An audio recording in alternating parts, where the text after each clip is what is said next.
Was it Tom or was it a combination of Tom going 12-1 at Michigan? Because, he never was like the outright full-on, we love you, put our arms around you starter at Michigan.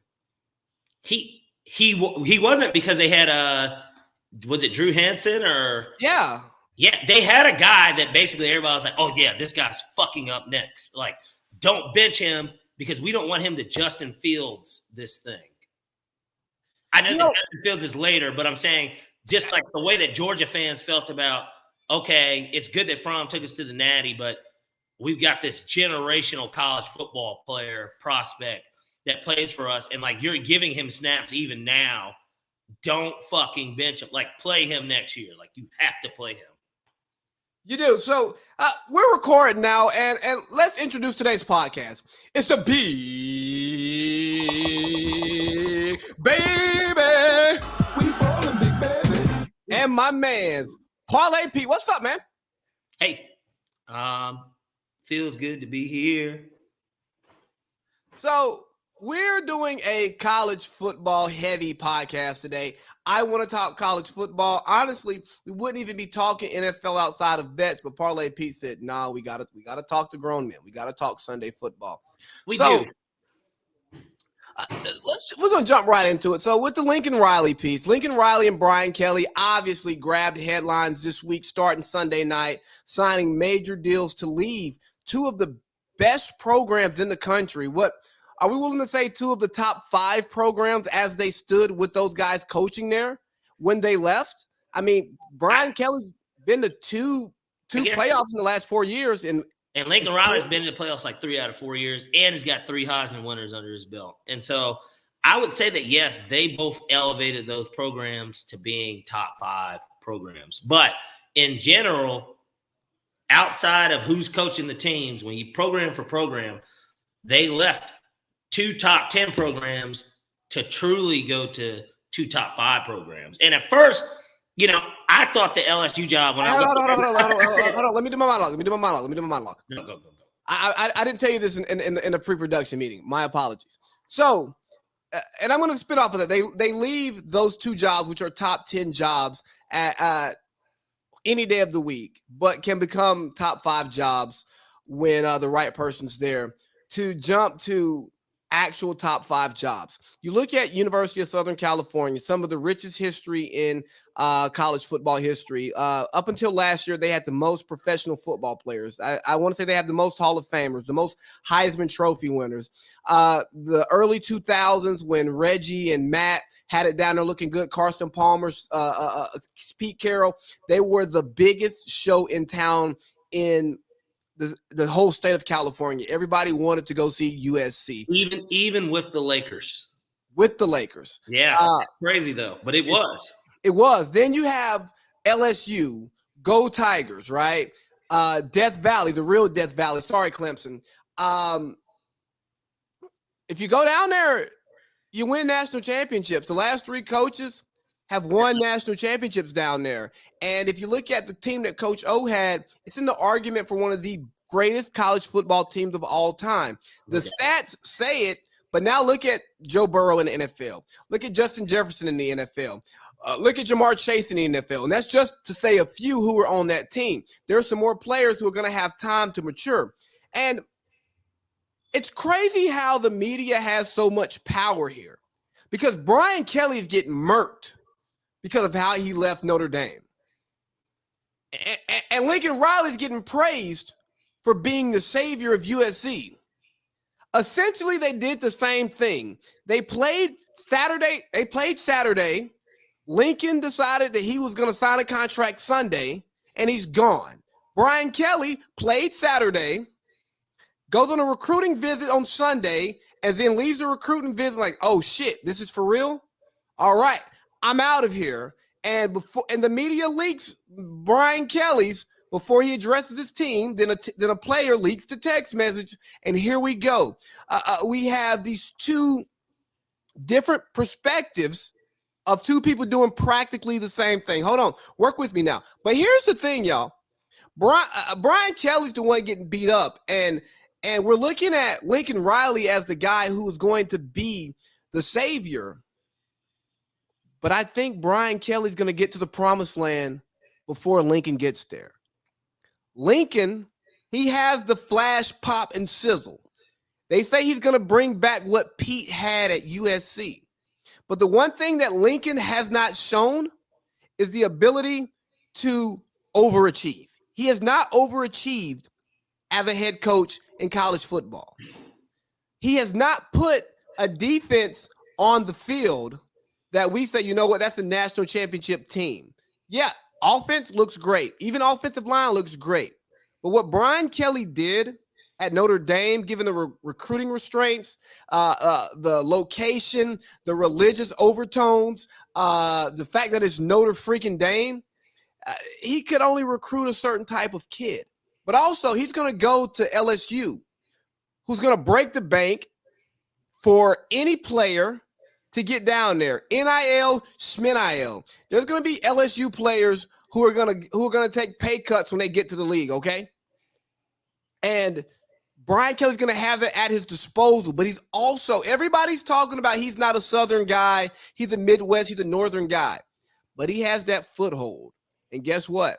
Some of the best offensive linemen in the country are Midwestern guys. And he can go up there and grab some of those top-end Midwestern linemen and then compete by still getting the Southern D linemen. And I think it's going to be a blending of the best of both worlds. You know, little Hannah Montana, you get the best of both worlds. But my big prediction here is Brian Kelly wins the national championship at LSU before Lincoln Riley does at the University of Southern California. Respond, Parlay Pete. There's a lot to chew on there and hold my tongue, but I'm glad now I get my chance. So what I'll say, this is what I'll say. First of all, I think their situations definitely, they did the same exact thing, but I think that the situations were a little different. And here's why. At the end of the day, Brian Kelly left the team that isn't playing this week, and nor is Oklahoma. But if Oklahoma had won, I don't think that Lincoln Riley he's going to take the job still, but they would not have announced it, of course, because I don't know. It would have been a little awkward for him to have beaten Oklahoma State, then to play them again this week. And, he have to deal with the idea that you're taking this USC job, but you're still coaching the team. Notre Dame season's over. They're just waiting on the committee at this point to figure out if they're going to just play in a New Year's Six Bowl or the college football playoff. Brian Kelly kind of left his team assuming that Notre Dame wouldn't get in. Because if Notre Dame gets in, now what? Of course, he's not coaching the team because he's left already. And it's just, that would be kind of something that it's not happened before. And the idea of because they can still make it. I think they need a little bit of help. They do need a little bit of help. Georgia needs to beat Alabama, and then Michigan needs to Cincinnati could lose. Cincinnati could lose to Houston, but let's just say that they win for argument's sake. Michigan's going to win. Let's say that Michigan wins. Michigan, Georgia, Cincinnati, in. But what if Oklahoma State loses to Baylor? And like I said, Georgia beats Alabama. Notre Dame's in. Because their only loss would be to an undefeated team that's in the playoff. They would have the best loss of any one-loss team. There's nobody that would have a better loss than them. And so, and I remember watching that game and how close it was. And it's not far-fetched for Baylor to beat Oklahoma State. And certainly Georgia can beat Alabama. So it's just – and Michigan can fucking Michigan. They could lose. I don't think they will, though. But but I'm just saying that the point is that I think that they left under different circumstances. Lincoln left after Oklahoma could no longer be a playoff team and they weren't playing in the Big 12 championship. Makes sense. Brian Kelly's leaving his team where, he basically repeated what he did last year and you only had one loss on the year. They made the playoff last year, correct? Yeah. They made the playoff last year. I understand why Brian Kelly left. He left because, like you said, he kind of has to uphold a certain kind of recruiting standard in a weird way there. And not to mention, they don't play in a conference, and that kind of dings them a little. Like if they were in the ACC this week, like how they were last year, and they were playing Pitt or Wake Forest, whoever, probably Pitt. No, probably Wake, because they'll be up north with them. Or the East. Or I'm not even looking at it from that. I'm looking at who the best team in the ACC is. Pitt was the best team this year. So let's just say it was Pitt, just for argument's sake. They're both up north. Well, no, I get what you're saying. But let's say it was Pitt. Let's say Pitt, Notre Dame. Pitt plays Notre Dame, and they beat them by 2 touchdowns at least. 17. 2 touchdowns, 17. And Cincinnati scaves by Houston, and Oklahoma State loses to Baylor, and Georgia beats Alabama. I think a lot of people would be, even though we know that head-to-head doesn't necessarily matter, because I know everyone was getting upset about Michigan State and Michigan, right? And how why is Michigan ranked above Michigan State? And like me and Major Parlay were saying in the group, and he's a Michigan fan. I'm not even a Michigan fan, but I understood their process. Once Michigan State got blown out by Ohio State, I looked at it as, it was even before they got blown out. It was the Purdue game. Yeah, they lost. Yes, they got blown out by Purdue, an unranked team, while Michigan basically was beating Michigan State the entire game, but lost by 1 possession on the road. So I just felt like I understood their train of thinking. Who's really the better team? You know, like if Georgia were to lose on a fluke, like how they lost in the national championship to Alabama, we dropped the 2. Yeah, they wouldn't even drop the 3, right? They would drop the 2 only because they're going to give Alabama the head-to-head because it is Alabama.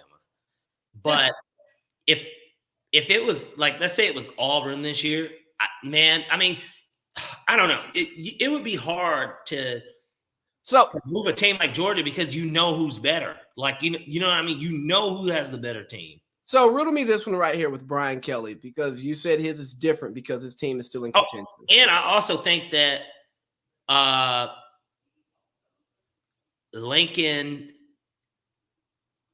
Brian Kelly has a higher chance of getting to a national championship first, just because he's at a program that's not in the depths of hell. Even though they haven't been the last 2 years for whatever reason, it's going to be relatively easy for him to flip some of the guys he's already got and get the top guys LSU got, but he still has to face Saban. And so, like, we know that's not easy. But I would say this. Lincoln, I bet, has a national championship at LSU before Brian Kelly. Even though Brian Kelly has a better chance of making the playoffs before, Brian Kelly, he's still got to beat Nick. And then once the SEC championship comes, he still has to beat Kirby. Like, he's got a hell of a fucking mountain to climb. He does, but listen to this. Lincoln just got to hurry up and get his guys in quick enough and get the transfers that he needs. USC can win fucking 11 games next year. But will USC be able to beat Oregon in the trenches? Absolutely. Look, maybe not to start. I'm saying not initially. But what I'm saying is that it doesn't matter. He's going to have a high – we know that the offense has never been his issue. Heisman quarterbacks.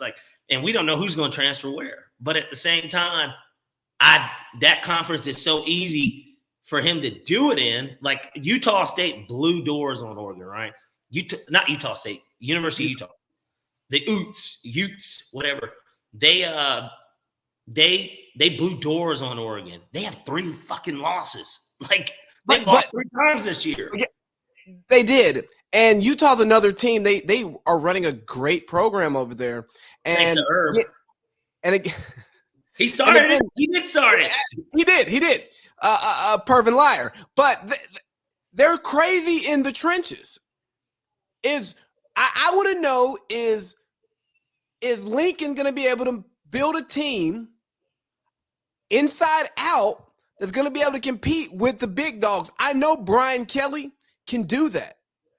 I don't know if Lincoln will be able to get USC over the top, because guess what? When Pete Carroll was winning, they were nasty in the trenches. We talk about Reggie Bush. We talk about Matt Leinart. We talk about Dwayne Jarrett. We talk about Mike Williams. But guess what? Those boys were nasty in the trenches. Yeah, well, and the thing is, and that's an underrated aspect of USC at the time and how good they were. Those teams were loaded. They were loaded. And I think that for the most part, during that era, of Pete, because who came after Pete? Was it Sark immediately? I think it was Sark. Sark was at Washington. It's like some combo of Sark, Lane. Yeah, it was Lane. It was Lane. Lane was next, but Lane only did a year, right? Or no? He did a year to Tennessee. He went to USC for like 2, and then he went to the Raiders. Yeah, or yes, right? Am I calling this order correctly? I know he got the Tennessee job for the USC. Hey, keep your point going, and I'll find out Lane's coaching fucking. Yeah, Lane. USC hasn't been the same since Pete, and I think that we all know that because even with Lane and Sark and Clay Helton, I can't believe they fucking hired him. Clay won a Rose Bowl. Yeah, I mean, against who? Wisconsin, like a team that. Penn State. I want to. Penn State. That's a hell even better. I mean, Saquon Barkley, Trace McSorley, Penn State.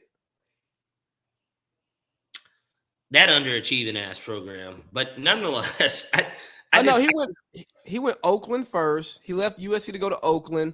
He was there for 2007 till 2008. He only did 1 year at the Raiders, then went to Tennessee. Tennessee for a year, then USC for 3, and then they fired him on the tarmac. Okay, so he was the Raiders coach before he was Tennessee coach? Yeah. How the fuck did Lane Kiffin get that job? He's Monty Kiffin's son. I know, but Monty Kiffin ain't even got no head coaching job. So, I mean, what does that mean? Like, it's not like he's like Kyle Shanahan. Like, you know what I mean? Where it was like this. True. But Lane, I mean, I don't know. I like Lane. I'm a Lane. I like Lane too. I bet Lane takes the Oklahoma job. Because now the LSU one's gone. There's no Florida. Miami. He's not a right fit for Notre Dame. Hell no. Oklahoma? He fit. Miami?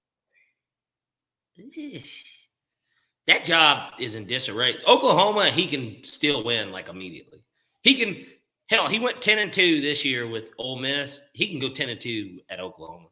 Oh, Even next year with niggas decommitting, he can go 10-2 with Oklahoma next year. Because he'll bring some back. But hey, what about the idea that Lincoln is running from the SEC? Do you give that any credence? Partially, but not. I don't think that was the main thing. I think the biggest thing was they threw him the bag. We don't even know what the money is, but based on what got reported on Twitter, they paid this man's 2 houses he had in Oklahoma over $50,000 of market value. No, 500,000 over. Well, I'm saying, but $1 million. But $1 million total for the houses. So that's $1 million bonus there. You're moving to Southern California. They're buying your house. It's a $6.5 million home. They're going to let you use the jet for the fam. So you basically got a private jet. And you live in LA. And like, you're this young ass dude. Like, Lincoln ain't even 40. He's 37, 38. Oh, man. I mean, what a sweet gig. and you get to coach at USC. Like, I don't know if he could have got a better opportunity anywhere else. Like, I don't even know what they're paying him. But let's say that he got the same thing that Mel Tucker and Brian Kelly got. Let's say it was a 10-year, 95. And we know that there's more taxes in California, right? But my goodness, how sweet. How sweet of a deal was this for him? And you get to restore California football. Nobody gives a fuck about college football out west unless USC's good. He's going to make them good. He's going to be the epicenter of West Coast football. And he gets to restore the name, and it's not even going to take him that long to do it. Like, it will not take him long. USC, man, I'm telling you, USC, I'm not saying they're going to win a national championship, all right? But what I am saying is this. The fact that he's going to make the Pac-12, he's going to make a whole conference relevant again.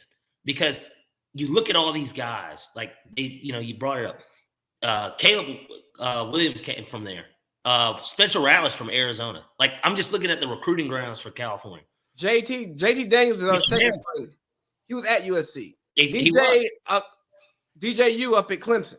Yeah. I mean, the list goes on. Stroud for Ohio State is from Rancho Cucamonga. My man's at Alabama. Yes. Bryce Young. And this is the point is that all these guys are getting away. Not only is he going to be able to retain a majority of them, man, he's going And Kirby ain't got to watch out. Kirby gonna do Kirby.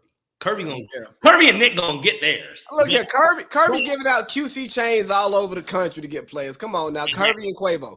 But now there is gonna be a player or two that they might have thought they had in the bag that's gonna be like, man, Athens looks fun as fuck, man. I'm trying to be California dreaming. Like I'm going to Cali. Like, bro, I love California. Like as a Georgia boy, as a nigga from the South, I love LA. Like that's the only other place I could see myself living outside of Atlanta if I had the choice of living somewhere. No, New York? I've grown to love New York now, but at the same time, you got to be rich as fuck to live. You don't have to be rich as fuck to necessarily live in California. You actually do have to be rich as fuck to live. It depends on how you want to live. I got to live a certain way. And so if I live how I live in Atlanta, I feel like I have a better opportunity of doing that in the LA area than I do in New York City. Yeah, New York City is wildly expensive. Like and cold. And then it'll be small. Like, you know what I mean? You can get some nice shit that'll be, if I got I have a 2-bedroom now, right? 30, I think, what is my spot? It's like 3,000. I think it's really close to 3,000 square feet for 2-bedroom, 2-bath. In New York, that 2-bed, 2-bath for 3,000 rent's gonna be over 10 grand. Like, but in LA, you might be able to get one for 5. Like, you know what I mean? Depending on what part of LA you in, like, I don't know. Let's get back on topic. So we talked about the coaching contracts a little bit. And I saw on Dan Patrick a couple of days ago, he talked about there's been over $500 million in dead money paid out to coaches and buyouts. Jimmy Sexton, Richie Sexton, whatever his name is, the super agent, he has college football by the balls, honestly. The way he's manipulating these contracts. The fact that Mel Tucker, who hasn't accomplished jack shit, gets a damn near $100 million contract. It really shows you how much money there is to throw around in college football. Mm-hmm. And I have no issue with these coaches getting paid. If you can demand a wage and someone's going to pay it, then go for it. I'll never tell a man not to get paid. But what are the optics with these coaching contracts when the players are free labor? I mean, it's always kind of been that way, right? So, like, it just is kind of one of those things where, hey, go. The kid that this is exactly why the kids are getting paid now, and it's because it's big business. There's so much money in it, and even from that perspective, when you brought up dead coaching contracts, the first person I thought of, I don't know why, but it was Charlie Weiss. And like, I know that Charlie Weiss is probably still getting a check from Notre Dame. He's still getting a check from Kansas. This is a guy. This is a guy that hasn't won anything. What has he won? Charlie Weiss is not even as well. Like, if you're a true football fan, you're like offensive coordinator Patriots, right? You know what I mean? You know what I say when I hear Charlie Weiss? Guy who had one good Notre Dame season with Ty Willingham's players. Yeah, and then I mean that didn't even result in a national championship or anything like that. So I mean, Dame's done winning those. You know what I'm saying? It's not like he did what Brian Kelly did and took fucking Manti Te'o. Manti Te'o led team, the best player on the team is a fucking middle linebacker. It's not even like he did something like that. I'm just saying, as somebody that knows where he came from, you're like, well, Patriots offensive coordinator Tom Brady, early years. But nobody even thinks about him when they think of the Patriots winning those Super Bowls. They say the defense was off the charts with Romeo Crennel. Obviously, Belichick, of course, being the coach. And Tom made timely plays when he needed to, and Vinatieri made the field goals. Like, that's what you think of in that early 2000s. But he got his name from that, and he's still getting paid today somehow. He's got this fucking buyout that just pays him for the rest of his life because – they paid him because they thought he was a product of why that was happening. And I will never understand it. The only one who I felt like received the head coaching job and may have, and honestly really deserved it. Dang, I just had a brain fart. Josh McDaniels. I mean, he wasn't he wasn't a good head coach, but I felt like he had enough momentum. He had done enough in New England to like show like Brady's progression, the offensive progression, and say, you know what, I can hire this man to be my head coach. He knows what he's doing. Yeah, I agree. I think that, McDaniels, the thing with him is that he was the most permanent, kind of like how Nick Saban doesn't get to keep his coordinators. Kirby was his longest standing one too. You know what I mean? He was there for a lot of the Well, yeah, he was waiting for the Alabama job. He was a coach and wait. Or the Georgia job. Like, because obviously we know that if there was a job that was ever going to make Kirby leave, it was Georgia. I mean, he's a former Georgia dog. And we all know Georgia always gets talent. Like with Mark Richt, they always, like, for whatever reason, they just never won the whole thing or even got to it. But when you start talking about top five programs that put niggas in the league, Georgia's in that top five. It's Georgia, Alabama, Ohio State, used to be USC, Texas, maybe Oklahoma. Might even be Notre Dame, low key. Notre Dame puts they put a lot of guys in the league. A lot of guys that we don't talk about, like your Quentin Nelsons.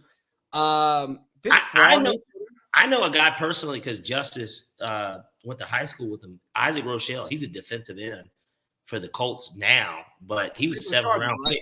Yeah, played with the Chargers, 7th round pick. Now he's still in the NFL and he's still getting snaps with the Colts. Like, shouts out to you too, Isaac, if you listen. But yeah, like, yeah. I mean, he's a busy guy, but nonetheless, the point is, that's just coaching contracts, man.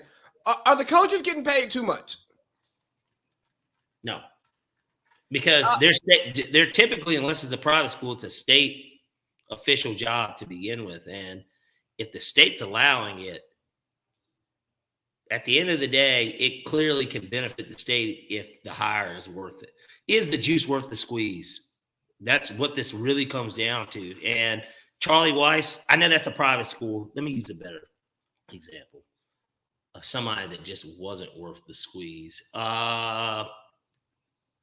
Hugh Freeze at Liberty.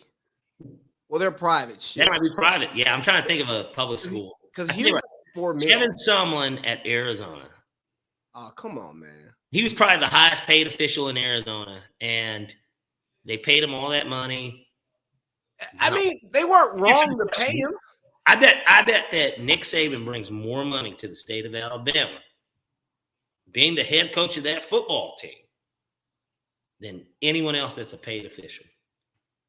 I'm sure Nick Saban, I'm confident Nick Saban brings more money to the state of Alabama than any other entity in that God-forbidden state. Nick Saban, if he left Alabama, would be the equivalent of when LeBron left Cleveland the first time. That's how drastic it would be for the economy. Like, Nick Saban is drastically underpaid. I don't think people really understand how underpaid Nick Saban is because Alabama is a fucking national brand. But you know how his contract's set up, right? It's yeah.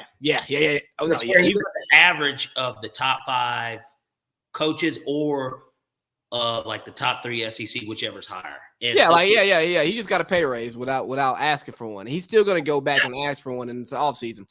But hey, let me throw something at you with this college football stuff. I came on here yesterday and I talked about college, the NCAA. We should probably just disband it, or at least for college football, it should be its own freestanding league. For one, it's paying the bills for all these other programs that probably shouldn't exist, like diving and acrobatics and stuff. Yeah, cool, great hobby. I know you love it, but whatever. You're hemorrhaging money from the school, right? But maybe they should get to a more standard off season. I think we should get rid of the early signing day. We should push it back so that coaches can actually finish a season before taking a new job. Players can finish out their season before hitting the portal. The recruits can kind of get a lay of the land before they sign their scholarships, and just make it like NFL free agency. and stuff like the NFL offseason, where you have a free agency period, you have your signing period, you have your coach transition period, because Brian Kelly really got put in a terrible spot where it's like, you are kind of contending for a national championship, even though you're not confident that you can win a national championship, but we're going to give you a lot more money and a lot more freedom to try to win a national championship. But I need you to sign today, because the first signing day is in 2 weeks. And if you don't sign today, we're going to have to get somebody else, or you're going to have a shitty recruiting class coming in. And it sets the coaches up to be assholes. Well, and they're always going to be made out to be the assholes. I mean, look at your guy. You were a big fan of Mullen, Dan Mullen. I don't know why you didn't think he deserved to be fired. But one bad year, man. You know, guys like this, and you know what this also comes down to when it comes to these contracts that a lot of people don't look at? The boosters. At the end of the day, that's who's really paying them. I mean, yes, the state is. But the boosters, they're putting the money up. Like, they're putting the money up. They're helping build the program. The state's not building the program. The boosters are. And, fine example, Jimbo. Jimbo, if you ask Jimbo the reason he left Florida State because they wouldn't upgrade the facilities. That was like one of his pet peeves. Their facilities were old, it was still the Bobby Bowden era shit. And he had already won. He actually already had won. But you want to hear something crazy real quick about the facilities? The facilities don't really matter. I listened to Bucky Brooks, Daniel Jeremiah, and God, his name is slipping my mind, but the guy who runs the Senior Bowl now. And they were talking about when Miami was dominant and USC were dominant. Mm-hmm. They were like, they had the worst facilities in the country. They had terrible facilities, but guess what? They were winning. They had the right people in place. And when you're winning, when you're putting people in the league, the facilities are an afterthought. The facilities only matter when you're going to the Sunkist Bowl. That's true. That's true. I mean, but at the same time, with the day of social media and stuff, whenever you look up and you see a recruit visiting, what are they doing? They're posting, the jerseys. The 10 PS5s in the lounge. The facilities, bro, they post that stuff. It's all a part of the visit. We got to be wowed. It's like, where do I want to be working out for a minimum the next 3 years? Who's the trainer? Like, these are things that do kind of matter for these programs. And that's why, a guy like Bryce Young with Alabama, I'm sure that obviously he wanted to play for Nick Saban, but I'm sure the fuck that he did not want to live in Tuscaloosa. I wouldn't want to live in Tuscaloosa, but there are things that gravitate players. Even with Colin, this is something that I asked him about just personally regarding the Alabama basketball program, because that's such an odd place for him to get chosen. Yeah, a lot of people think the check is why. They cut him a check or whatever. And, I don't know personally. But what I do know is that Avery Johnson was the coach, and he's a former NBA head coach that had success in the NBA. And, oh, shit, he fucking played point guard in the NBA for like 17 years. Wow. If I want to go to the NBA, that sounds like, and I'll get to get all my shots up. I don't have to go to Kentucky and necessarily be like Devin Booker and not even be a starter, even if I'm good enough to go to the NBA. Are you fucking kidding me? Sounds like, and I can build my own legacy at this university that's not known for this. Oh, and I'm sure that Colin had met Nick in them, like, for years or whatever, like, because he's in the athletic program, right? And so I just think that type of stuff does matter. The facilities do matter. And that does. Like, and even though the football facility, I'm sure, was different from the basketball, those guys probably are using the same weight room in reality. Maybe they do have a separate one, but like, I'm sure that the overall, he had access to it regardless. And I mean, Colin Sexton probably had access to whatever he wanted on that campus because of the level of recruit he was. It's funny you say the Avery Johnson thing, right? And this is going to take us into a topic that we didn't plan, but fuck it, let's run with it. Let's run it. My man's. I gotta stop forgetting people's names. I gotta start writing stuff down. But coach at Alabama State, Mo Williams.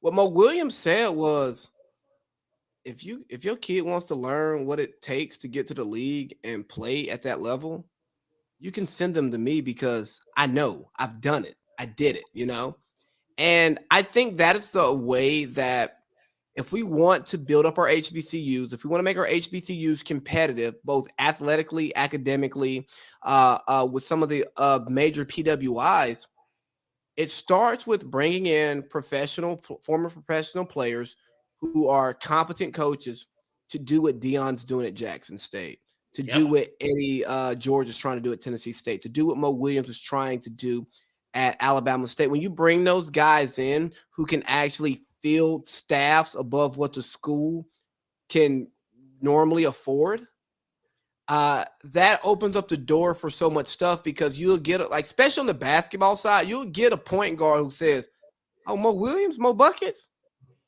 Yeah, I know I can learn from Mo. I know Mo can text Braun. I know Mo can text JR. I know Mo can text this guy because he played with them." And that goes a long way. And we've talked about this in the group text. Once you get the kids there, and you start getting the fanfare going, and you can, and then if you're in the right city, like a city like Atlanta, granted Morehouse is D2, but in a city like Atlanta, you can set up the NIL to make it shake now. You know what I mean? You can. And it'll help with, obviously, the one thing, exposure, just in general. If you're in Atlanta, at the end of the day, this has become, I don't want to call it a epicenter for sports or anything, but it kind of is. Like, it's one of those places that people want to be, right? And so if you think about entertainment capitals, you're going LA, Atlanta, but I feel like Atlanta's a more fun city than LA. Atlanta's more fun than LA. There's just more people in LA that people want to have fun with, if that makes any sense. And it's just different too. Like, LA in comparison is like one of these places that growing up, you always know, movies, like, and we're not even looking at it from a sports perspective, like Lakers, Dodgers, whatever. Oh, we're looking at it from a totality city. You're like the beach. Like, you think of all these things. Atlanta now, because of how popular hip hop is in general, and rap/trap music, whatever you want to call it. And now Atlanta does movies. It's like, and then people do think of, if you're somebody that's been here, the women, like, it's a bunch of fine women walking around. Oh, and of course they're walking around indoors too at these facilities with poles, cash.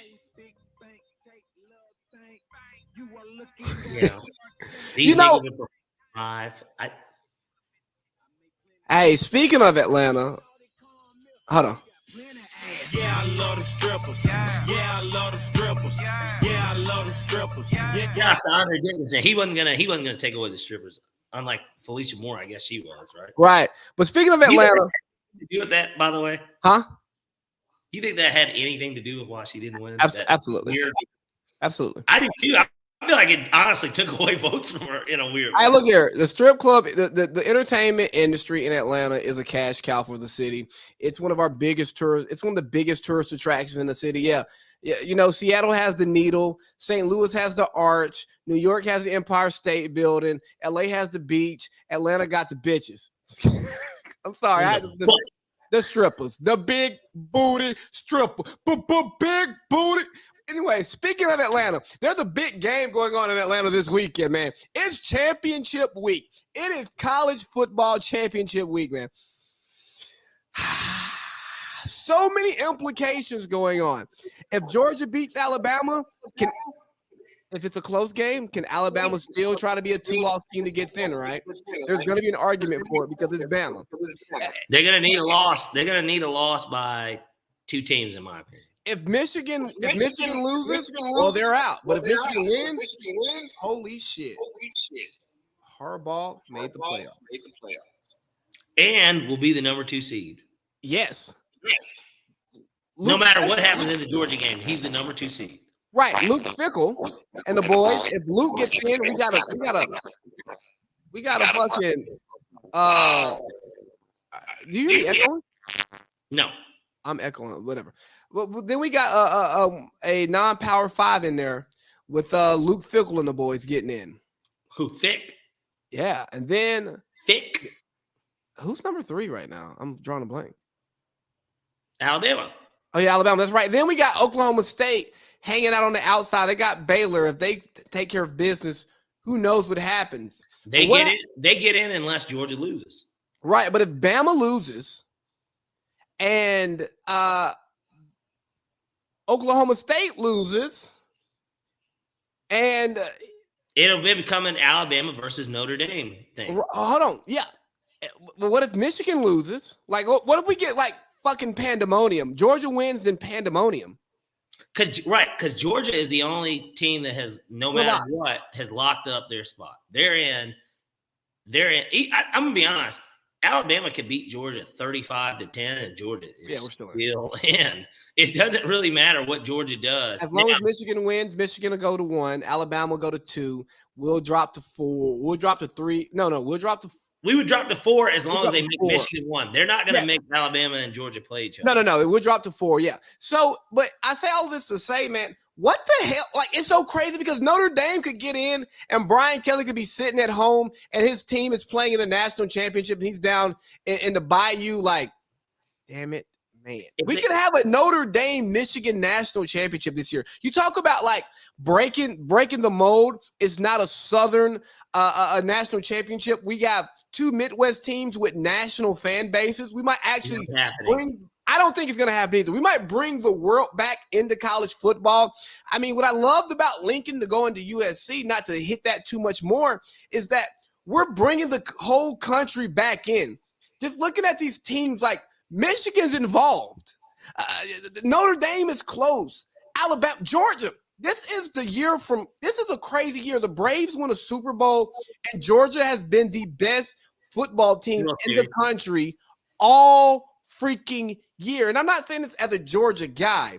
I'm speaking from the perspective of Georgia and Michigan should not be 1 and 2. Alabama and Ohio State should be 1 and 2 if we're going to go off like historical precedents. You know what I mean?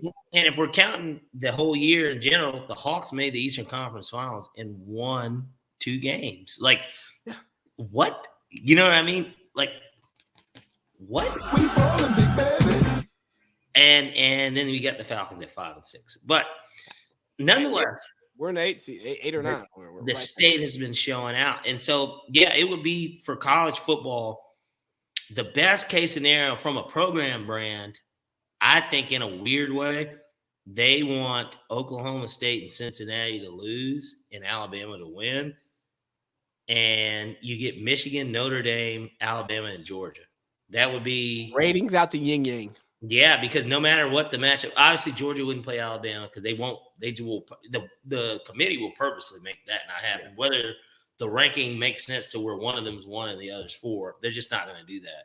But Alabama would have to win because if they lose as a 2-loss team, there's no way they stay put. They'd have to drop to 4 no matter what. And so in that scenario, Alabama beats Georgia. Alabama's 1, Michigan's 2, Georgia's 3, Notre Dame 4. You get Alabama and Notre Dame, even though we've seen this matchup now twice. Did they play last year in the playoffs? Who did Alabama play in the first playoff? I think it was Notre Dame. Probably. I don't remember. That was a blowout. But nonetheless, you still get Notre Dame versus Alabama, a rematch of a national championship and a previous playoff game. Then you get Georgia, Michigan, which is it just really becomes intriguing because they're the same team. Well, and it's just, gosh, Michigan, Georgia.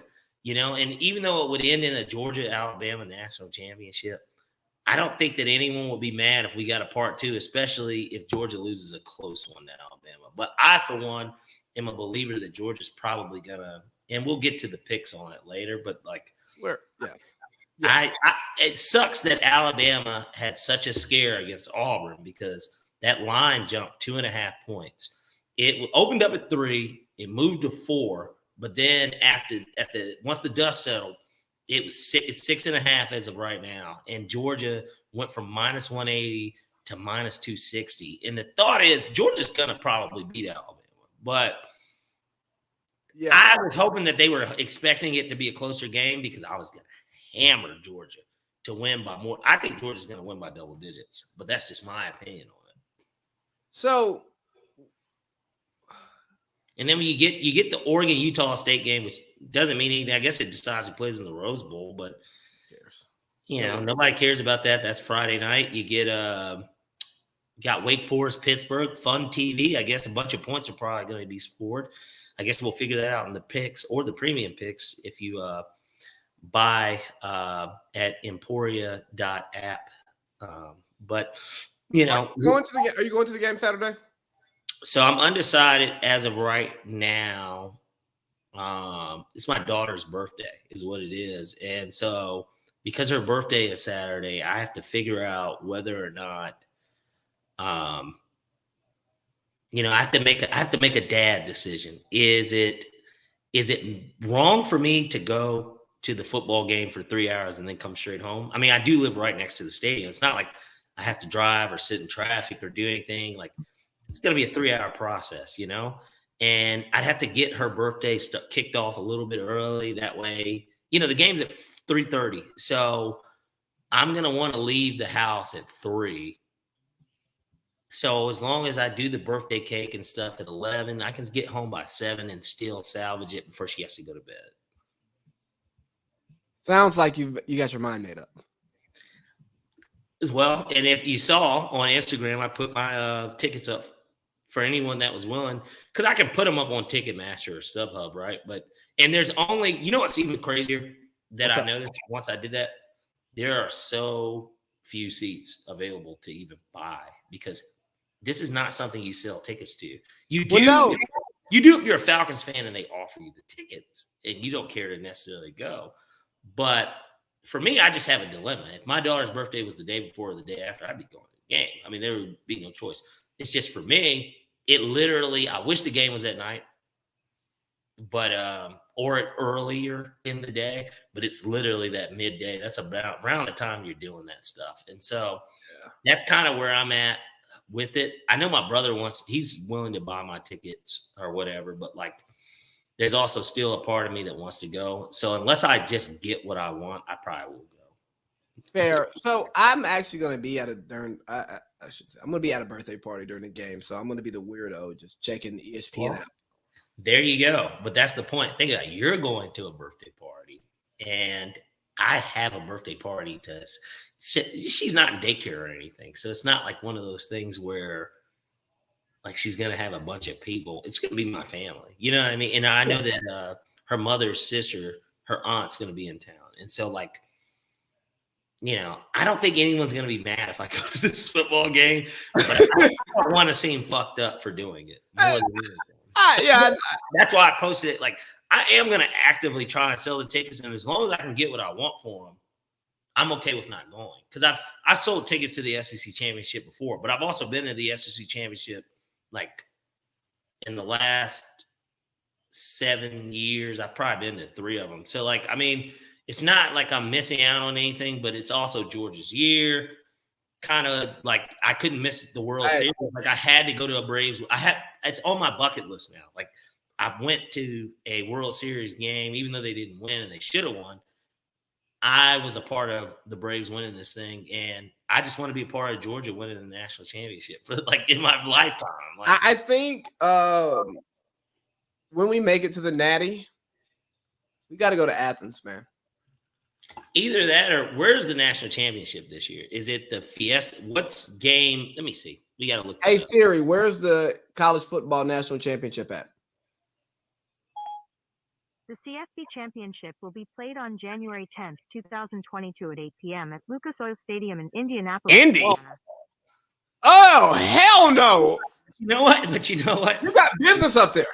Exactly. I have ties there. So I kind of got an excuse to go, especially if they go, even if I'm up there for business and don't go to the game, but I'm just at bars.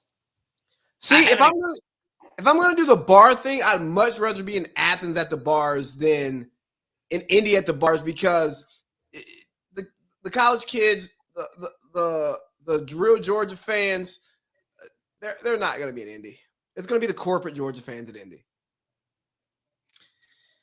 You know what's weird about my time up there? Have you ever been to Indianapolis? No, I've been through it, but I didn't even get out the car.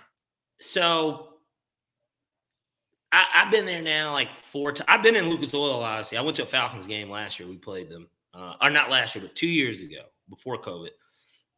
Jacoby Brissett. Couldn't believe we lost that game. But, you know, that's water under the bridge. Dan Quinn, he better do something tonight. But not too much, man. I'm rolling with Taysom. Well, we're running with the Cowboys money line, so they better win. And I need the over. So I'm voting for you. I need Taysom to score some points. But hey, let's wrap this up in like a minute. Okay, but point being, Indianapolis is like, it's weird how they've had the Super Bowl there. Now the national championship is going to be there, and I get it. Chicago to me would be the epicenter of the Midwest, but of course, Soldier Field. You're not playing a football game into January in Soldier Field, so Indianapolis is almost the only choice you have, and it's weird because it's such a small town. Like, it shouldn't be there. It shouldn't be there. I just wouldn't have that. Just wouldn't even be one of my destinations. I mean, Arizona, we know Phoenix, we know now LA, Vegas. Hell, Vegas is now. Vegas, even though there's no college football really in Vegas, like it's Vegas. Oh my gosh, it's a fucking fan's wet dream to go to a football game there. And so like, there. I mean, of course, Miami and New Orleans, they kind of get played out. Rose Bowl. We still go to the Rose Bowl too. Yeah, well, and of course, in the Sugar Bowl, I mean, there, and then of course now the Peach Bowl here. It's so many different ways that you can look at the college football stuff. And yeah, so, you just didn't have to do it in fucking Indy. Yeah, that's weird though. It's so weird because I don't remember any bowl games, like the playoff games, ever being played in Indianapolis. Nothing that mattered. Are we going to that Morehouse game at MetLife? Yeah, absolutely. Okay. Absolutely. I'm going to go just because it's New York. Like, you know. I figured it would just be an excuse to go to New York and we're going to blame it on Morehouse. Just literally for a quick weekend. Friday, leave Sunday.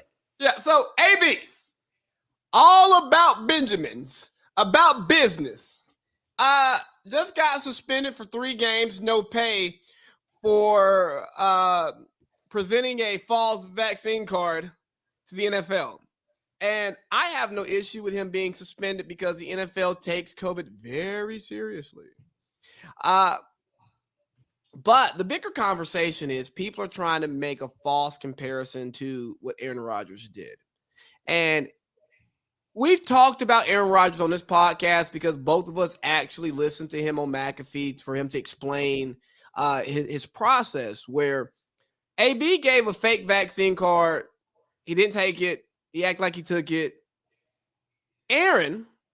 And think about his chef is who outed him. Like, isn't that crazy that somehow, some way his chef is who fucking outed him? He probably didn't pay his chef. You know, ABB owing people money. He's probably an asshole to his chef. Like, I mean, AB has shown a history of being a person that you don't want to be around.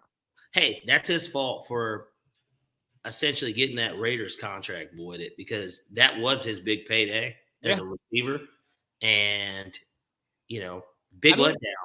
I mean, maybe even suited up for the guys. I mean, if we're looking, hindsight is 2020. Maybe he made the right decision. I mean, or if you ask Drake, God's plan. He did the video. He's doing all that. Maybe it was God's plan. We don't know. Maybe so, but anyways, he had a Super Bowl ring, and he was actually a contributor. He was. And he got to play with Tom Brady. Yes. So Aaron Rodgers, who said he was immunized, he did not say he was vaccinated. People are mad at Aaron Rodgers for lying to the media and lying to the masses. But here's the thing about what Aaron Rodgers did. He told his team what he did, and he told the league what he did. His teammates knew what was going on, and he was fighting the league to get a vaccinated status based on what he did to immunize himself from the COVID-19 virus. And if you listen to him just talk about it, he points out the hypocrisy of the rules that were put into place for COVID, because a lot of COVID rules are cosmetic. They're very cosmetic. Like the fact that I can walk into a concert and I just flash my vaccine card and I could be COVID-19 positive as hell with the Omicron, the Omarion variant, and nobody would care because I have the card. Aaron was just poking holes at that. So what do you say to those people that the NFL is racist? They're just showing their racist skin again by lightly punishing Aaron Rodgers, whereas they're throwing the book at Antonio Brown. React. Well, as a black person myself, I look back at history, and history repeats itself. If anyone believes that there's been any type of change at all, I guess, I personally, maybe I'm a slave to somebody. I don't know. And it probably is a white person. But if I am or am not a slave, regardless, what's happened in the past? What do? You protest, and, you show that you don't approve of this. And I guess that my thing would be, if somebody like Aaron Rodgers' punishment versus Antonio Brown's punishment stirs your drink that much, don't watch. Don't bet on it. Don't support it. Don't do anything that puts money in the NFL's pocket, even though their sponsors are, Bud Light. So if you like Bud Light, you probably shouldn't drink that. Gotta stop wearing Nike. Kraft cheese, Nike. There's a boat. Don't even donate to the Salvation Army anymore. I mean, they support the NFL. So don't support the troops. Yeah, don't support the troops either. They're in bed with the NFL too. They all are. And so it's gonna be really hard. It's kind of like being vegan. It's one of those things where you don't even know what's truly not vegan until somebody that's vegan has to tell you. And at that point, you're limited to drinking coconut water, not skim milk. What's the milk? Almond milk. Soy milk. Anything that beans. You're not chewing bubble gum, because you can't chew that, because that's like a cow or something. I don't know. It's pig. It's pig and it's something that makes bubble gum. Can't do that. Yeah, you're pretty much going to be fucked in life. You're going to have to live this lifestyle. And then I'm sure on Super Bowl Sunday, you'll say, I read a book that I didn't go to somebody's party, and so for those people, fight the good fight. I will not be doing that, because I don't think it's racist, but I guess I know the facts too. And, that's why our good friend, Mr. Turner, I had to kind of out him and say, I was like, where's the outrage? Come on. And I'm like, I bet you'll fucking bet on it. I bet you'll be watching the games on Sunday. I bet he's watching the game tonight. I bet he's at his favorite bar drinking a Bud Light. I don't know. But if I was a betting man, I would say that he would be doing one or the other. And so I think that this is more of an issue for somebody on the outside looking in, but somebody on the outside looking in wouldn't even know about it, because they don't pay attention to the NFL. So they wouldn't even know that a white guy broke the rules and he got a slap on the wrist, while this black guy is now just going to get suspended 3 games. Even though one's an MVP and then the other one, who was one of the best receivers of the 2010s, no doubt. But I guess they saw him in the Drake video too, and they were like, well, who's that? I'm like, nah, it's that guy. And so, we'll see how the flat, or as Aaron Rodgers said, the flat earthers and anti-vax people kind of respond to this type of stuff. We're done there. I don't even want to touch it, because that was amazing. It was my soliloquy. It was beautiful. Hey, I appreciate it. Hey, the Rams, they've dropped 3 in a row. They mortgaged the future of the franchise for Goff and Von Miller and Jalen Ramsey a few years before. Dale Beckham. Well, they didn't mortgage for him, but they added him on. So what's going on here? Matt Stafford, or in the words of Rob Parker, my guy, Stat Padford. That's a good one. Hey, Rob Parker's great, man. It's as good as his cornball brother take on RG3, who's coming out with a book. Because he got touched. You have to believe it.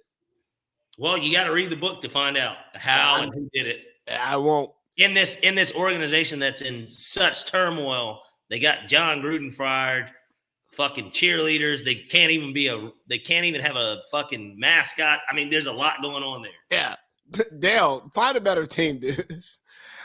Anyways, so they've gone 10 toes in. Hey, and I respect it overall, like as a philosophy in winning, because these teams who build for the future don't realize by the time the future gets there, that front office and that coaching staff will be fired.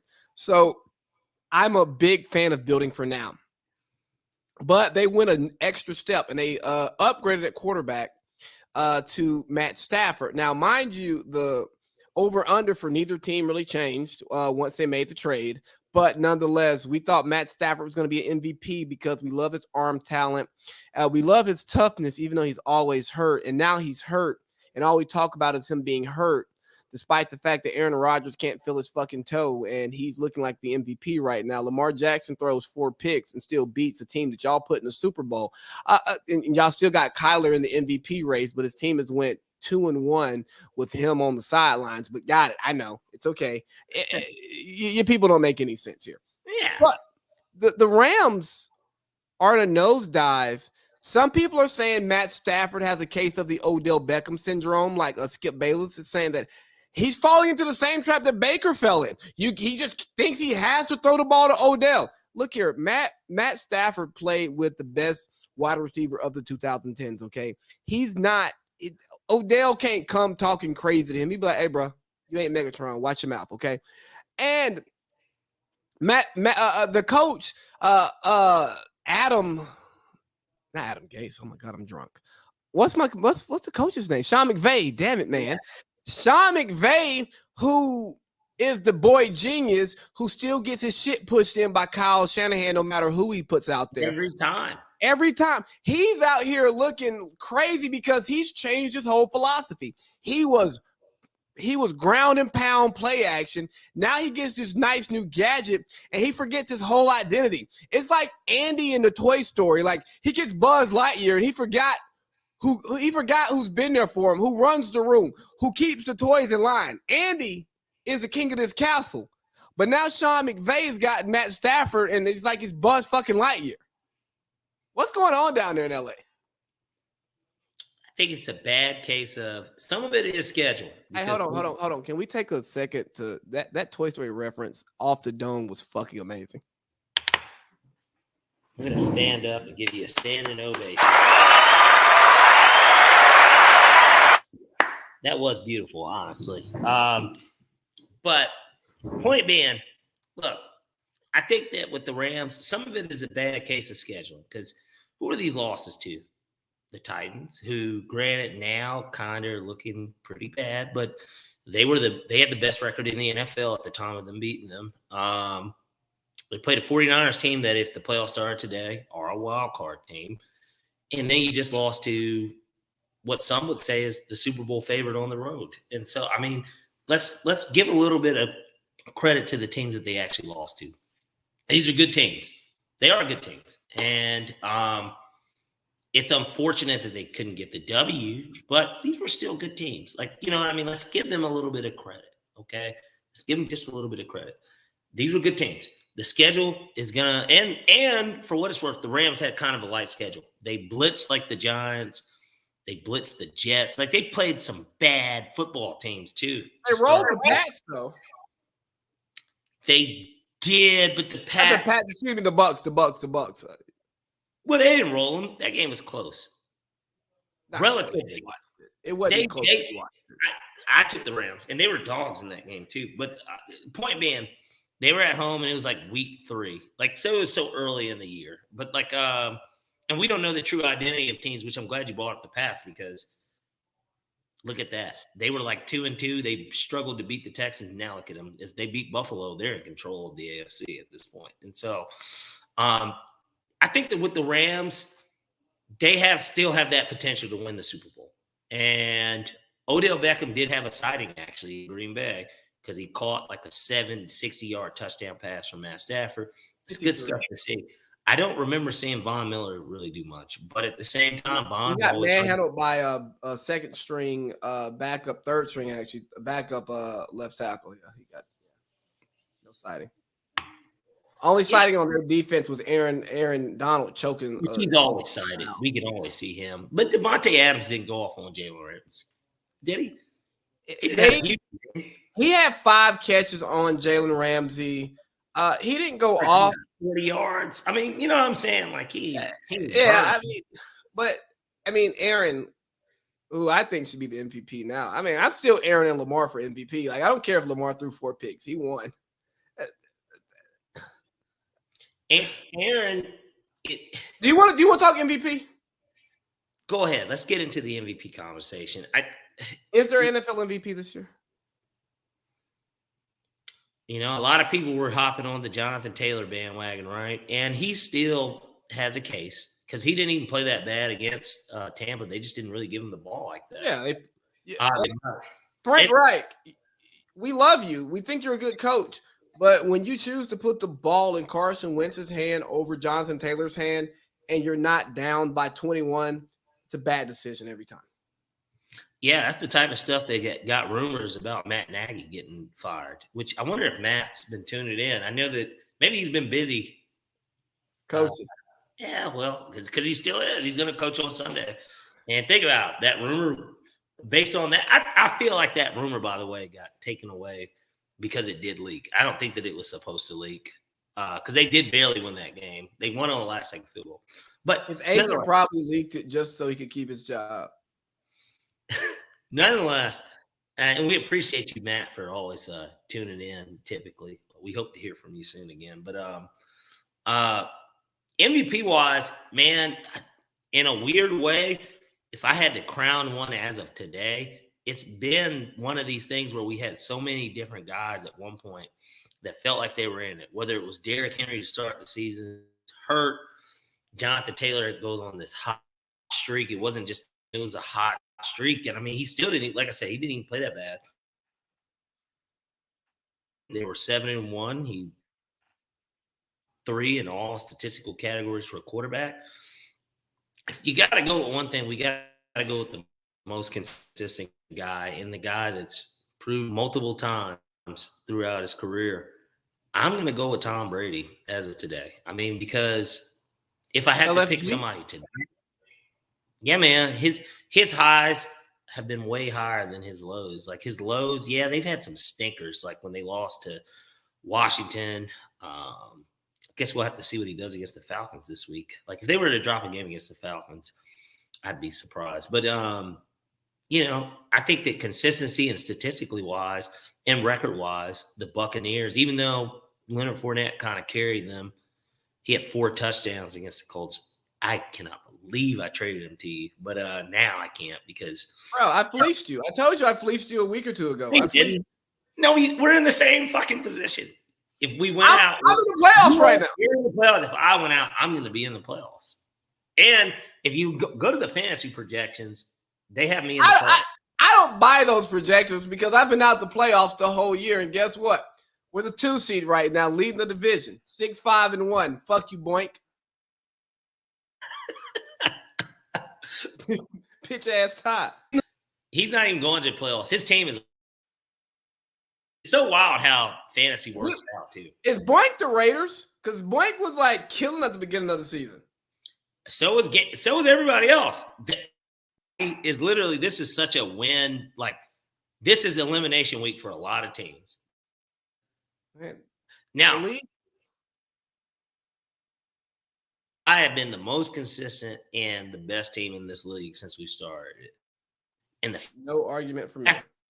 The fact that I was fucking 2-6, if I make the playoffs this year, I don't even have to win the league. If I make the playoffs this year after starting 2-6, man, there's some issues with y'all and y'all's teams. I know nobody can do anything about injuries, but God damn it, everybody better start making some better trades or doing something. I made trades to put myself in a position to be great, and I know that Dak's going to have a field day tonight.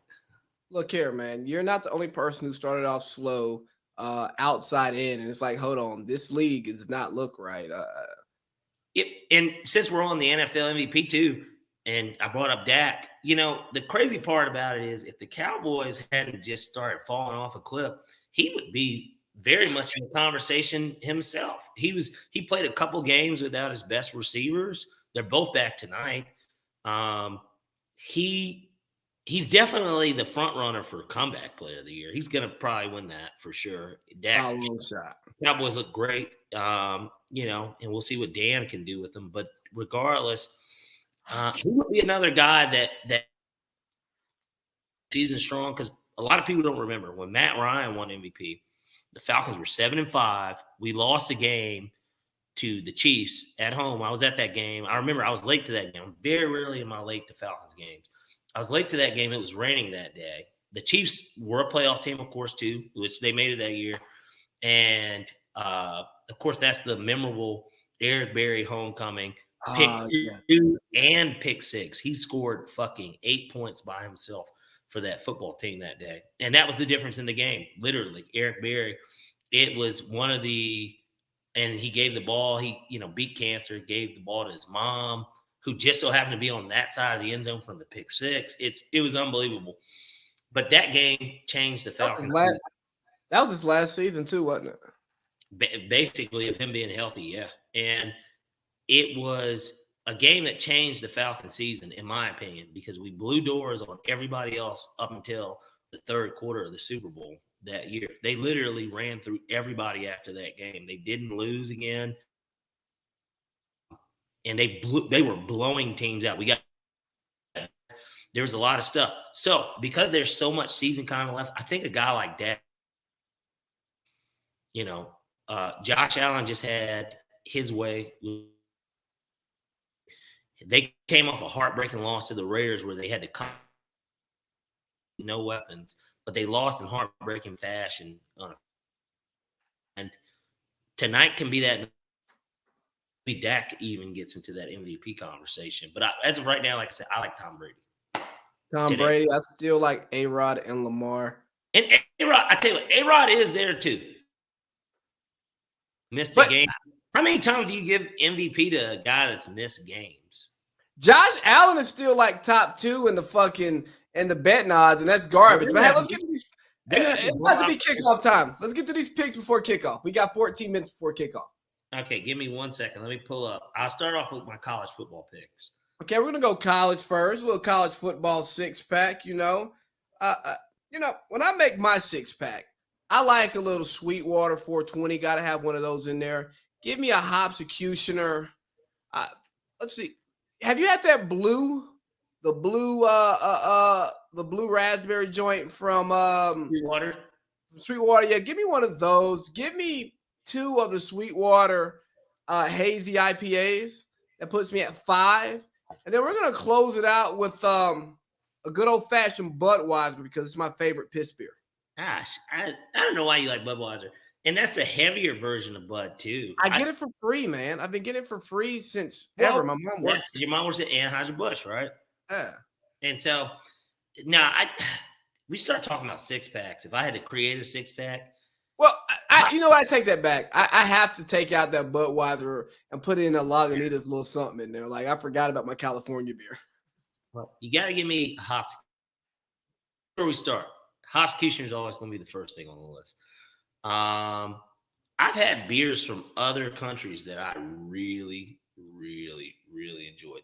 One of my favorite beers ever. I went to a Toronto Blue Jays game. Alexander Keith. You want to talk about a fucking beer? Oh my god, that's like one of the best beers I've ever had, and it's an IPA. I was going to say Labatt.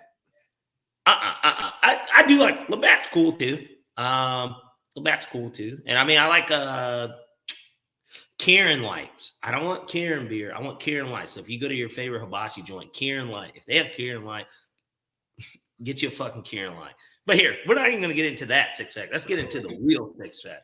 So, all right, let's get to the 6-pack, baby. For this 6-pack, we're going to go into championship weekend. This is a big weekend. It's basically the final weekend of normal college football until we know where everybody is going to be playing for bowl week and college football playoff and national championship supremacy. We got Army Navy next week. Is Joe Biden going to show up and go to sleep? Let's not get into it. There we go. I'm just saying. All right, so we're going to give you a nice little six-pack here. We're going to start off with the game of the week, the one game that everybody will be tuning into and that I possibly will be at. Alabama, Georgia, Mercedes-Benz Stadium. The stage is set. At the start of the season, we all knew that this was going to be imminent and that this was going to be the game. As I spoke about a little bit earlier in the podcast, it sucks that Alabama didn't show up against Auburn. And it's a good thing they won because, like I said, it was going to take away sizzle, of course, if they lost. Like, the sizzle would have been gone. But the odds makers feel like the sizzle is gone a little bit too because Georgia jumped from the day the odds opened from -3 to -6.5. So now you've got to get Georgia at a touchdown. I'm going to throw my balls out there, man, because I just don't care, and I'm a Georgia boy. And God damn it, give me Georgia -6.5. We're going to cover that spread. I think that Georgia is better than Alabama, and this is Georgia's year. In that he already saw a blueprint from former assistant of Nick Saban's, goes by in the Texas A&M Alabama game. And granted, a little bit of luck had to happen for them to get it done, but Texas A&M isn't Georgia. Georgia is Georgia. The game is being played in Georgia. Jim Harbaugh, because if he couldn't do it this year, how could he not do it another year? So not only am I going to game straight up, they're going to cover the spread. So give me Georgia -6.5. Next game, let's get to the Big 12 championship. You got Baylor against Oklahoma State. This game's going to be played at Jerry World. So they're, in a weird way, the Oklahoma State contingency is going to be there just because, well, how often are they in this spot? They're not. And so, but I'm of the belief that this is actually going to be a relatively close game. I don't foresee it being a game where a ton of points are scored. And I was leaning towards even just taking the under because of how great Oklahoma State's defense is. But Baylor's been sneaky good this year. I underrated them so much. Baylor's at +5.5 and -105. Give me Baylor +5.5. I think that they cover the spread. I'm not saying that they're necessarily going to win, but I think this game's going to be close. And so I'll take the points with Baylor. Next game, let's move into Houston at Cincinnati, another playoff implication game. Cincinnati, to me, has, for the most part, they've come on strong the last couple of weeks, but they've really been a mess, man. They actually have been a mess. Houston's a pretty fucking good team, too. Look, they're 10-1. They're not bad either. They're a game away from perfection themselves. They got the spread set at 10, and this game is going to be on a mutual field. Or it's at 10.5. Give me Houston on the points. I think the Cincinnati will struggle against a team that actually kind of recruits just as well as they do. And you're giving me, 10 full points. Even if it's a 10-point game, I like the 10.5.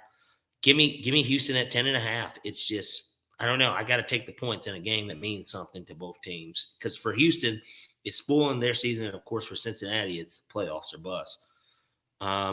Next game, let's move to Appalachian State at UL Lafayette. What conference is this? Hold on. I always got to go in to see what fucking conference it is. I'm not even thinking. What conference does Appalachian State play in? Appalachian State is in the Sun Belt Conference for college football. All right, there we go. The Sun Belt. I like the over in this game. It's at 53. They already played each other earlier this year. App State got the W. It was a close game. UL Lafayette's a pretty good team. They always have been. They lost their coach, though, right? They did. And, that's something that Justice brought up to me when I said something about this game, because initially I was going to take UL Lafayette. I just like them more. But Billy Napier, yeah, he got signed. Florida got him. He's taking Dan's seat. Now Kirby can fucking wipe his ass with him too. I mean, God, it went from McElwain to fucking Dan. You're fired. You're fired. You're fired. You're fired. That's eventually what we're going to get to see there too. Trust me, Billy Napier's not going to be just taking a better job. So, but I do like the over in the game because even without him there, if anything, that means App State's going to roll up some points, and UL Lafayette definitely can score. So, give me the points there at over 53. Next game, we've got the Mountain West, and because now you got to start picking. All right, I tell you what, no, we're not even going to do that because I have a whole party. Yes, baby.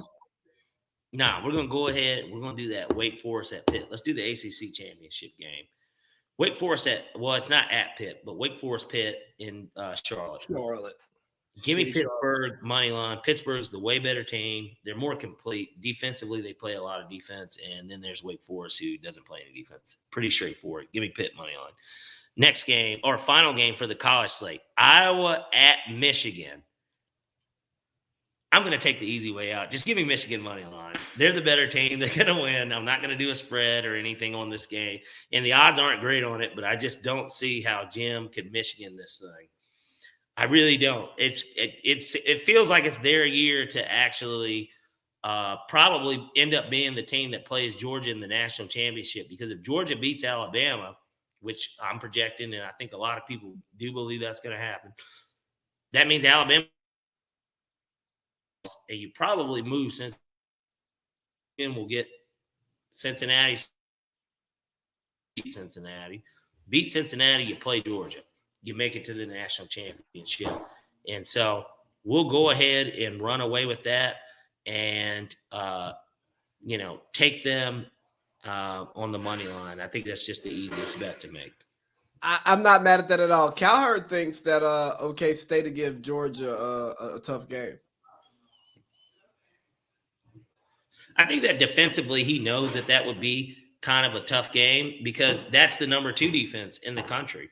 And so, with that being one of those top defenses, Oklahoma State's not known for their defenses. And that's kind of one of the issues for why I can't believe in a Cowboys team like that. It's not one of those teams. And offensively, it's like they don't really show you anything. Georgia actually has shown that they can put points on the board. Everybody thinks Georgia's just defense, and they are. This is one of the best college football defenses ever. The most we've given up, I think, is 17. That was to Tennessee. Exactly.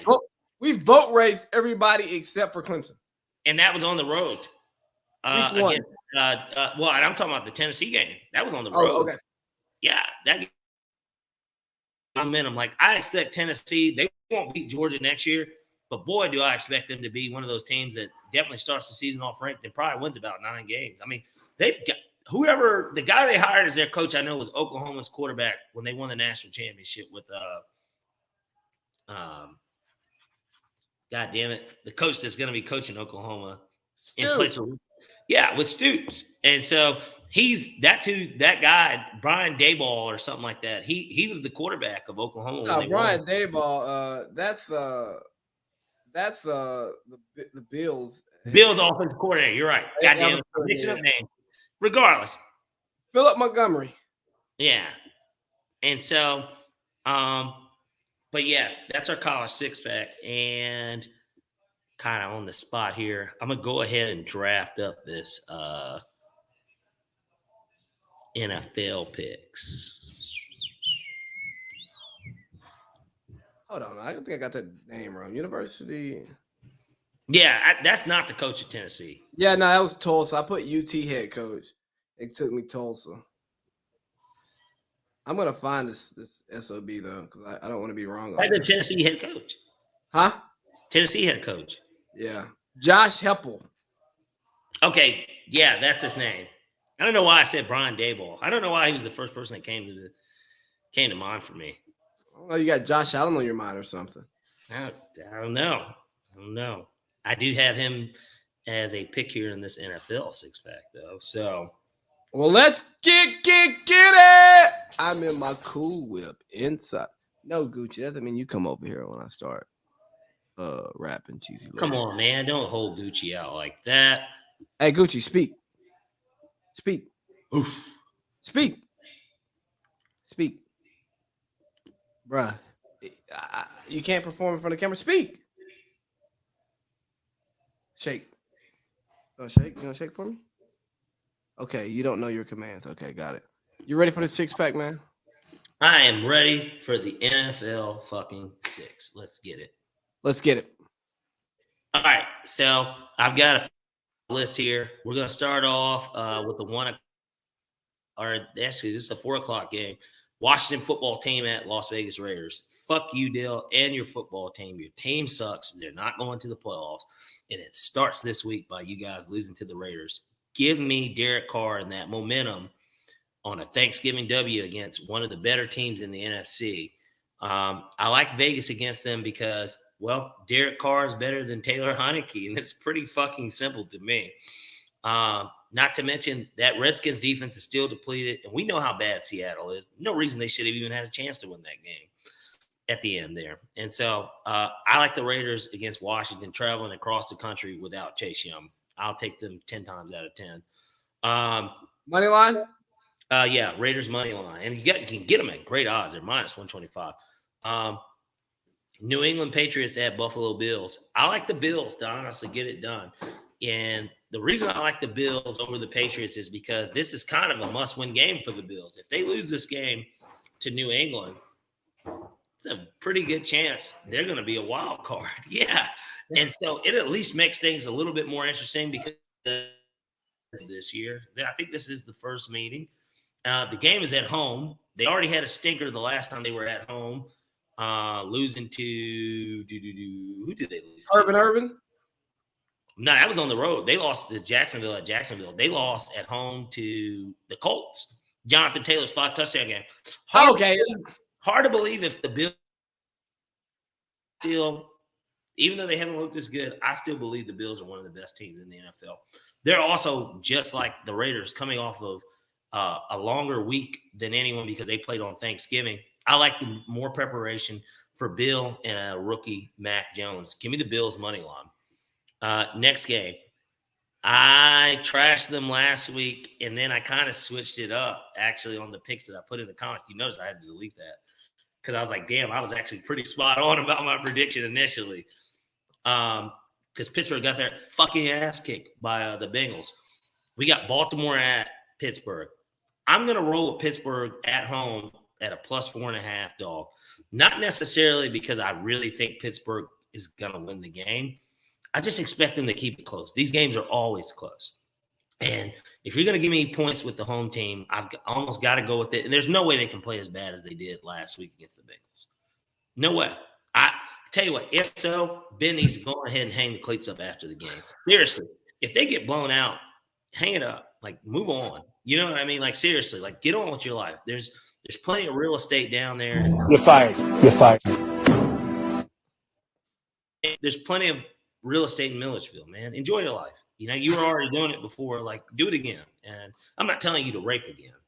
You know, that is not what we're promoting. No. We're not telling you to rape. We're just telling you to go to the places that you like to go. And that's clearly one of them. And so, but give me Pittsburgh plus 4.5. I just have to take the points at home after coming off an embarrassing loss against now your most heated rival. And of course, you're essentially knocked out of the playoff picture if you lose this game. So I like them to at least keep it close. Next game. We hit on this a little bit earlier. What's wrong with the Rams? Well, they haven't played a bad team in a minute. They get one this weekend. They get Pervin Urban, or what's the name? Pervin Liar. Pervin Liar. Well, Pervin Liar is going to have to come up with some more fucking excuses in the postgame presser of this game. I like the Rams to steam them at minus 13. If the Falcons can go in there without their best receiver and their best player on a bum high ankle sprain, I certainly like the Rams to get back on track here in LA against the Jaguars. Give me the minus 13 Rams. I think that's one of the easier big spreads that's going to be covered because a lot of people look at these spreads and they're like, well, I don't know. Nah, fuck that. They're going to have a big game. Matt Stafford gets back on track. Should look because they're playing bad competition. Next game, we got the Chargers at the Bengals. Totally honest with you. This is the equivalent of how when Lonzo and Ja Morant. You remember we talked about Lonzo and Ja Morant playing each other on. It's a league pass game. Like, it's just for guys that really just love, or women too, like people that just love, seeing good talent against each other. These are two of the better young teams in the NFL and specifically in the AFC battling for playoff positioning. Yeah, which is why I'm not. That's one of your best takes, man, because this is Chargers Bengals. That is like a league pass version of an NFL game. Yeah, it is, and it should be a great game, and which is why I'm not even going to pick a winner. I'm going to pick the points. Give me the over 50.5. I expect there to be points scored in this game. The Bengals clearly, I think they rank number one in explosive plays in the NFL because they've got Jamar Chase, who's actually been quiet the last 2 weeks. And hopefully he's quiet this week because I play Injustice in fantasy and he has Jamar Chase. So hopefully he has another quiet week, but I actually highly doubt it. So I'm going to anticipate the points are getting scored here. Certainly 27-24 is not out of the realm of possibility, which sounds about right. At 50.5, 27-24 equals 50. Give me that all day. So I'll take the over 50.5 in this game. And then for my final game, is Kansas City back? We got the Denver Broncos at the Kansas City Chiefs. This spread is set at 9.5. My answer to that question, the Kansas City Chiefs are back. I'm rolling with Patrick Mahomes and them to steam up Denver, who typically actually does give them a really good game. But I think that they fall behind too soon, and Teddy Bridgewater ultimately can't put the points on the board. We're going to take Patrick Mahomes, and they're looking like they're trying to reclaim that top spot, especially if the Patriots lose to the Bills. It'll be basically a three-way tie across the top for the AFC. All right, man. So let's just run back through these picks. I'm going to run back through the NFL ones first because I forgot to run back through your college ones. We got Washington football team at the Raiders. We're going to take the Raiders on the money line. We got New England at the Bills. We're going to take the Bills on the money line. We got Baltimore at Pittsburgh. We're going to take Pittsburgh at plus 4.5. We got the Jaguars at the Rams, and we're going to take those Rams at minus 13. We got the Chargers at the Bengals. We're going to go over 50.5 there. We're thinking 27-24 for the score for those of you who want to bet the spread. And we have the Broncos at the Chiefs at minus 7.5. We're going to take those Chiefs at minus 7.5 points. 9.5. 9.5. Oh shit, 9.5. Yeah, man, I got them dub deucing them. I'm not mad at you. And for the college football 6-pack, we're taking UGA minus 6.5 versus Bama. We're taking Baylor plus 5.5 over Oklahoma State. We're taking Houston plus 10.5 over Cincy. We're taking the over 53 in the App State versus UL Lafayette game. No Billy Napier, but we're still going to take that over. We're going to take the Pittsburgh money line over the Wake Forest. And then we're going to take that Michigan money line versus, who are they playing, Iowa? Yeah, Iowa. The money line is the easiest bet. So, look, those are 12 picks for you, man. You can take that to the store. You can fill it up in a bottle, and you can get drunk. But I will tell you to put the bottle down because you don't need much more than this 12-pack here. So after you consume this 12-pack, you don't need no more, man. Just take it home unless you're going to the Emporia app and you're getting those premium picks, baby. It's like OnlyFans, but you can actually make money off of it. Exactly. And you can make it quicker. Well, I mean, these guys aren't making money off of OnlyFans. They just go to OnlyFans just to pay to whack off. But this is not that kind of podcast. And think about it. And X videos is free, But what do I know? I mean, 20-4 yesterday, too, on that Emporia app. 20-4. 20-4, guys. We picked 24 games and we went 20 for 24. Sounds like a December to remember for me. You like it? I love it. Hey, Parlay Pete, I'll see you Sunday morning around about 11:30. Sounds like a date. No homo. Yeah, no. Hey, I'm bringing my little cousin. He graduated from Valdosta State last year. It's his graduation present, so we got to get him real fucked up. Well, you make sure that he's not cheering for Tom Brady. No, he's not. He's not. He's going to be cheering for the. He's already a winner in my book. All right, man. Sounds good, dog. I'll talk to you this weekend. Okay. All right. Yep. We